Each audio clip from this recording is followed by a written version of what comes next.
Hello. In this short video, we're going to discuss some of the basic rules for paying commission sales employees in California.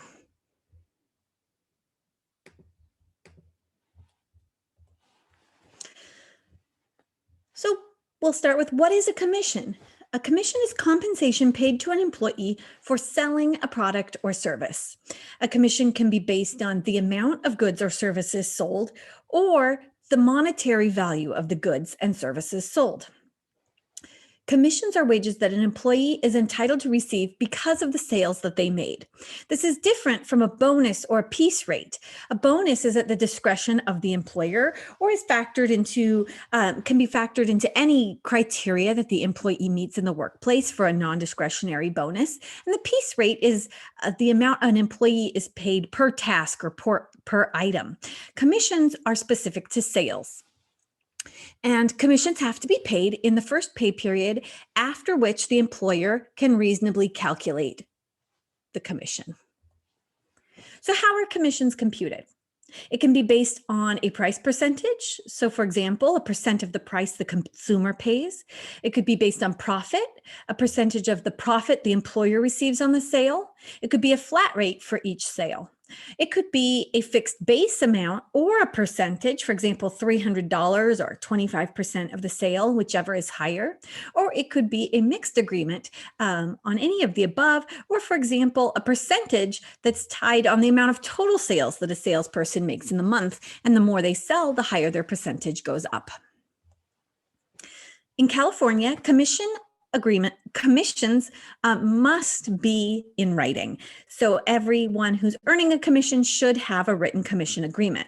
And that agreement should specify both the way the commission will be computed and how it will be paid, like we were talking on the last screen. Also, it's important to specify what has to occur for a commission to technically be earned by the employee. For example, is the commission earned when the employee makes the sale or when the customer pays for the sale? And once earned, the commission must be paid even if the employee leaves the employment. When there is some follow-through required by the salesperson to collect payment, that, for example, is often when the commission is earned. This becomes more complicated when an employee does part or most of the work necessary to earn a sale, but leaves the employment before that is completed. That's a situation, if that it's occurring in your business, you might want to receive more information and help on. There are limitations in California about what deductions can be made from commissions. Business losses cannot be deducted from commissions in most instances. There are two limited circumstances, which is when the loss was caused by dishonesty or a willful act by the employee, or the gross negligence of the employee. The employee should have known that their action was going to cause the loss, and they did it anyway. Employers can deduct costs directly related to the sale. For example, the shipping charge on each sale made, but it has to be tied specific to that sale and that employee. This is more like the profit computation that we discussed a moment ago. Deductions should be clearly stated in writing and given to the employee and also included in a commission agreement. Also, an employer can require employees to pay back commissions for merchandise that is subsequently returned or a sale that's subsequently reversed if it can be tied directly back to that employee. There are a few terms that we use when talking about commission pay that I want to go over. The first is an advance. This is paying commissions to an employee in an estimated amount before they have technically been earned, so that the employee is receiving more regular pay, for example, if it takes a while to calculate or if it takes a while for customers to pay. A draw is a loan against future commissions. So as the employee earns more money in the future in commissions, they have to pay back amounts that were loaned to them under the draw system. A guarantee is more like a salary. It's a guaranteed minimum that the employee receives regardless of commissions earned. So if it's a $300 guarantee and the employee earns only $50, then they get $300. If the employee was to earn $400, they would get the $400. And employees must be paid the minimum wage each pay period for all hours that they work.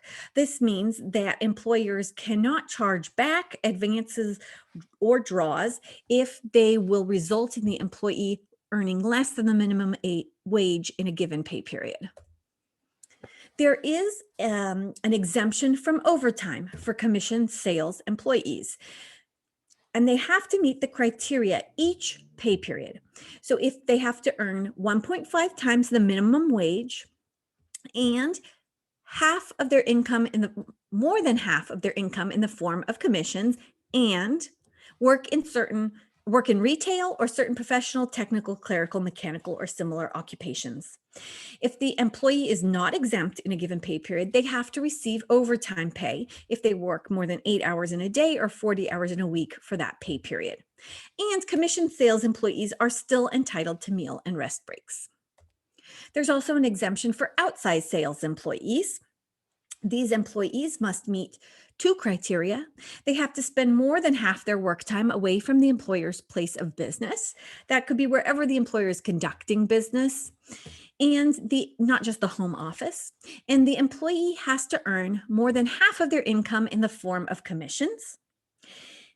And the employee is earning commissions that are true commissions from the sale of products or services.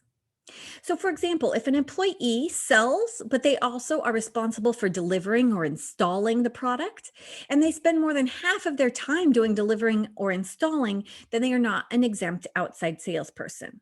And outside salespersons who meet these criteria, which are quite strict, are exempt from both meal and rest periods and overtime. Thank you very much. I hope this was helpful.